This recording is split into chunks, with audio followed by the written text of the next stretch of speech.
Baiklah, bismillahirrahmanirrahim. Assalamualaikum warahmatullahi wabarakatuh. Perkenalkan, saya Rahes Gandhi dari jurusan Administrasi Pendidikan Universitas Negeri Padang, NIM 1900213. Nah, kali ini saya akan membahas tentang media relation dalam public relation. Pertama, pengertian apa sih media relation itu? Media relation merupakan hubungan dengan media. Berarti maknanya adalah bagaimana sebuah perusahaan atau lembaga mampu membina hubungan baik dengan khalayak media atau pers yang mengelola media cetak dan bentuknya bisa surat kabar, majalah, dan lainnya, termasuk media elektronik, radio, dan televisi. Media-media online yang bisa kita manfaatkan sebagai media yang mampu mempublish sebuah berita terkait dengan organisasi, tentang jasa dan produk. Media relation juga menjadi sarana penunjang sampainya informasi terkait dengan lembaga, produk, jasa yang ingin kita sampaikan kepada publik tanpa mengeluarkan tenaga yang besar, mengeluarkan waktu yang banyak, dan tanpa memakan biaya yang juga relatif besar. Kemudian yang kedua, syarat utama menjalani hubungan baik dengan media, yaitu dengan mengenal media massa. Media yang akan diajak kerjasama atau jadikan sebagai mitra pemberitaan maupun publikasi dari perusahaan atau lembaga. Kemudian setelah pemilihan media dilakukan, seharusnya para praktisi PR lembaga diajak mengenal institusi dan mengenali gaya si wartawan. Artinya menaikkan berita melalui tangan dan kelihayan orang-orang yang kita sebut sebagai jurnalis atau wartawan. Jadi kita juga harus membawa mereka untuk mengenali lembaga atau institusi kita, atau justru sebaliknya, kita para praktisi PR harus datang melihat lebih jauh tentang institusi media yang akan diajak kerjasama tersebut. Untuk mengenal media massa lebih jauh, terlebih dahulu media massa itu sebenarnya apa? Itu media massa itu adalah media komunikasi dan informasi yang tugasnya melakukan penyebaran informasi secara massal dan dapat diterima oleh masyarakat pada umumnya secara menyeluruh. Dan ini bentuk penyampaian prosesnya dengan pesan melalui media massa, biasanya terjadi dengan satu arah dengan efek yang tidak langsung, contohnya di televisi. Kemudian yang ketiga, prinsip-prinsip dari media massa. Prinsip-prinsip dari media atau berita apa yang ingin kita jual kepada media, yaitu yang pertama, media massa pada prinsipnya menyajikan kenyamanan dengan cara tertentu. Jadi yang dijual itu adalah fakta dan kenyataan. Jika berita tersebut tidak real atau tidak sesuai dengan kenyataan, akan dipastikan citra dalam lembaga atau institusi akan jelek. Dan masyarakat atau pandang masyarakat tidak bisa dikembalikan seperti semula yang sudah terpercaya gitu. Jadi untuk mengembalikan citra itu membutuhkan waktu yang lebih lama gitu. Nah, kemudian yang kedua, prinsipnya media massa membentuk kenyataan. Jadi memang real data dari kenyataan itu akan dibentuk oleh media serta kondisi-kondisi real di lapangan. Itu yang akan dimanfaatkan dalam satu berita yang akan disampaikan kepada masyarakat, sifatnya massa atau media massa. Inilah yang akan membentuk kenyataan itu. Kemudian yang ketiga, media ini menemukan makna. Jadi berita yang didesain oleh para wartawan tadi melalui media itu membuat kita akhirnya menemukan makna-makna tertentu yang kadang selama ini sulit melihat atau justru tidak pernah menyadari hal itu. Dan yang keempat, prinsip yang terkait yaitu para pekerja media. Mereka adalah para editor, direktur, jurnalis, dan ini hal yang paling penting dengan para praktisi public relation di lapangan. Wartawan dalam bekerja seperti selalu diburu-buru oleh waktu.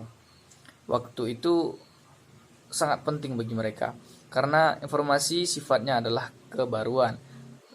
Bahkan yang dibeli oleh orang lain, mahalnya sebuah berita itu adalah seberapa baru dan seberapa cepat mereka menaikkan berita. Yang kedua dari kerja wartawan, yaitu jam kerja wartawan sering kadang tidak lazim gitu dibandingkan dengan posisi profesi lainnya. Mereka bisa bekerja dengan malam hari, siang hari, pagi hari, sehingga memang secara fisik mereka sangat lelah dibandingkan dengan kita gitu. Jadi kompromi antara waktu dan kompromi terhadap emosi antara wartawan dengan PR harus dijaga dengan benar gitu, dengan baik, dengan cara yang bagus.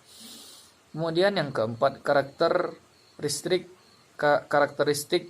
PR terhadap wartawan atau jurnalis. Wartawan tidak menyukai protokoler gitu kan, nggak suka berlama-lama, nggak suka berpanjang-panjang bertele-tele, karena waktu sangat penting bagi mereka. Berita yang dinaikkan hari ini justru harus secepat mungkin naik gitu, karena melalui proses editing kemudian langsung setelah itu dipublish. Yang harus diingat dari karakteristik wartawan ialah berita buruk adalah baik buat mereka gitu, karena nilai jual sebuah berita itu semakin buruk beritanya semakin tinggi harga jualnya gitu. Kemudian yang kelima, macam-macam kegiatan atau aktivitas dalam membuat hubungan baik dengan media. Mana sih caranya? Pertama itu kita menyebutnya sebagai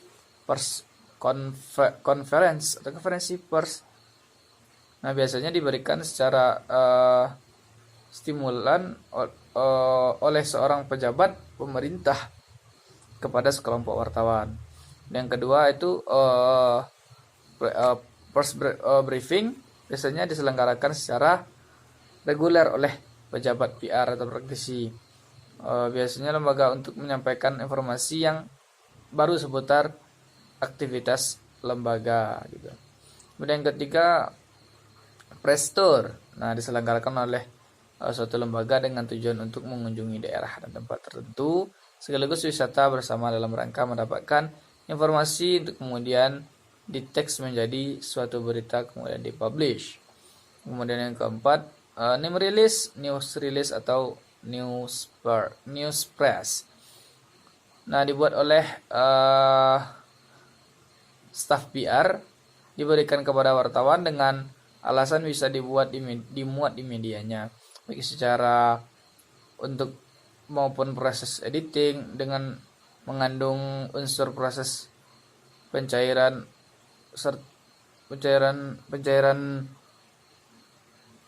pencarian berita oleh wartawan gitu.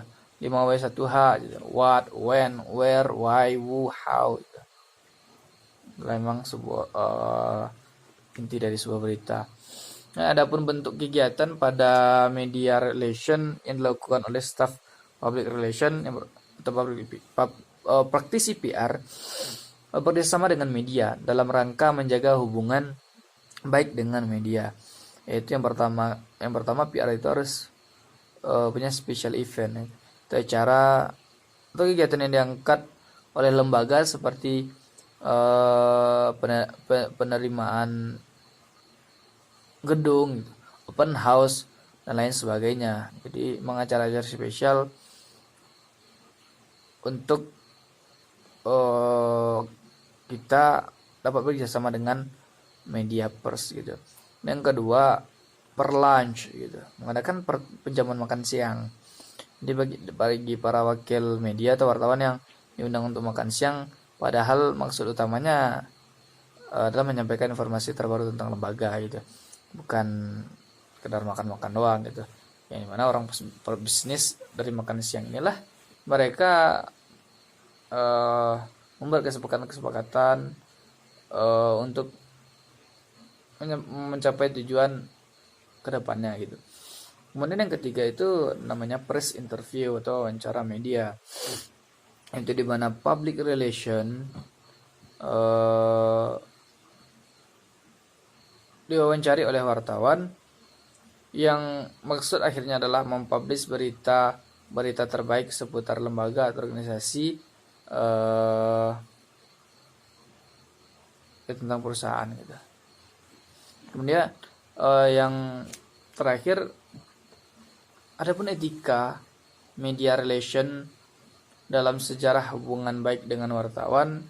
Jadi kita sebagai praktisi PR nih, lembaga PR memahami setiap media sehingga nanti kita bisa memilih dan memilah sekaligus menentukan media mana saja, kegiatan media apa saja yang perlu atau tepat untuk kita sharing dan dipilih untuk menentukan berita yang akan dipublish. Nah, adapun kode etik humas atau PR-nya pemerintah, yang pertama itu kehumasan. Pemerintah wajib menyediakan dan memberikan informasi publik yang benar dan akurat kepada masyarakat, media massa dan pers gitu, sesuai dengan tugas organisasi sesuai undang-undang. Dan yang kedua, praktisi PR tidak berkenan melakukan penekanan terhadap media massa atau mencegah pembelian barang yang tidak jelas, sehingga berita itu bisa diputar balikkan gitu. Wartawan Indonesia menolak imbalan yang dapat mempengaruhi objektivitas perusahaan. Kemudian wartawan Indonesia menempuh cara yang sopan dan terhormat untuk memulai bahan karyanya atau jurnalnya. Nah, itu wartawan menghormati hak masyarakat untuk memperoleh informasi yang benar, bukan informasi yang salah gitu. Wartawan Indonesia menempuh cara yang E+S gitu untuk memperoleh dan menyiarkan informasi. Jadi informasi yang disampaikan bukanlah informasi sembarang atau memutarbalikkan fakta atau hoax gitu. Memang sudah menjadi kode etik seorang humas atau PR untuk memberikan berita yang aktual, berita yang realistis atau empiris yang benar-benar terjadi di lapangan gitu. Jadi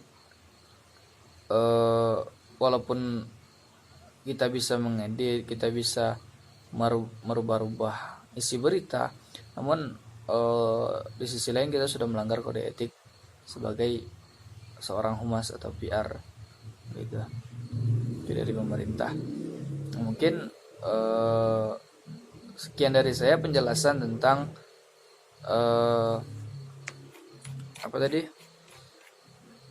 tentang media relation dalam public relation. Nah, semoga bermanfaat dan bisa dipraktekkan dalam kehidupan sehari-hari. Media relation dalam public relation. Tentunya media relation ini identik dengan media, wartawan, jurnalis atau PR humas gitu. Oke, terima kasih. Jangan lupa komen, like, and subscribe. Wassalamualaikum warahmatullahi wabarakatuh.